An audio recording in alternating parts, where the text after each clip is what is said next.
এতিয়া এই ঘটনাটোৰ পিছত কি কৰিম শুনি ল'ব ঠিক আছে জুবিনৰ শুনি ল'ব দেই এইখিনি কথা মই কোৱা নাই এইখিনি কথা কেশৱ মহন্ত আৰু ৰমেশ পেগুৱে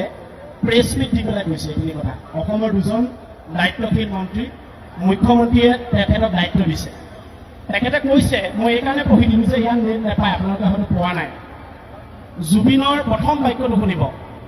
জুবিনৰ শেষ কৃত্য সোণাপুৰত শেষ কৃত্য দেই বুজি ল'ব মানে অন্ত্যেষ্টিক্ৰিয়া তেওঁক জ্বলাব সোণাপুৰত এক সেইটো আমাৰ হাতৰ পৰা গুচি গ'ল দুইলৈ আহিছোঁ মই দুই দিচাং ৰিজৰ্টৰ সমীপৰ হাতীমূৰা টিলাত হ'ব সমাধিস্থল এইটো গুচি গ'ল আমাৰ পৰা শুনি ল'ব কোনো উত্তেজিত নহ'ব কি কৰিম আমি প্লেনিং কৰিম এতিয়া যোৰহাটীয়া মানুহ ইমান ঢিলা মানুহ নহয় 3 নম্বৰটো হৈছে যে সমাধিস্থলো গ'ল অন্ত্যেষ্টিক্ৰিয়াও গ'ল দুইটা গুচি গ'ল আমাক একো নিদিলে ৰৈ ল'ব ইয়াত এটা বাক্য আছে ডাঙৰ বাক্য আছে অলপ গৰিমা গাৰ্গে জুবিনৰ সমাধিস্থলৰ বাবে এই গাৰ্গটো আকৌ জুবিন গাৰ্গক এই গাৰ্গটো জুবিন গাৰ্গলৈ বিয়া হোৱাৰ পিছতহে পাইছে দেই ঘৰৰ পৰা লৈ অহা নাই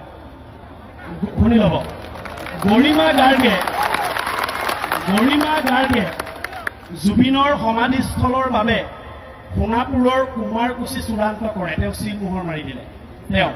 ঠিক আছে আৰু এই গোটেই সিদ্ধান্তবিলাক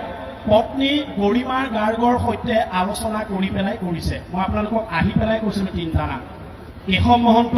বিমল বৰা আৰু ৰমেশ পেগু মই ঘৰৰ পৰা আহি থাকোঁতে চাই আহি আছোঁ গতিকে আমি এই যি দুটা বিচাৰিছিলোঁ প্ৰথম ৰোল নম্বৰ 2টা গুচি গ'ল এতিয়া কথা পাতিম এতিয়া কথাটো এটা শান্তিৰে মানে মই একো নহয় দেই মই ক্ষুদ্ৰ মানুহ এটা মই মাথো কথা কওঁ টিভিয়ে চিভিয়ে ওলাই থাকোঁ কাৰণে মাইক্ৰফোনটো লৈছোঁ শুনি লওক এফালে চিঞৰিছে আপোনাৰ নিচিঞৰিব চিঞৰিলে যুদ্ধত নিজিকে শুনি লওক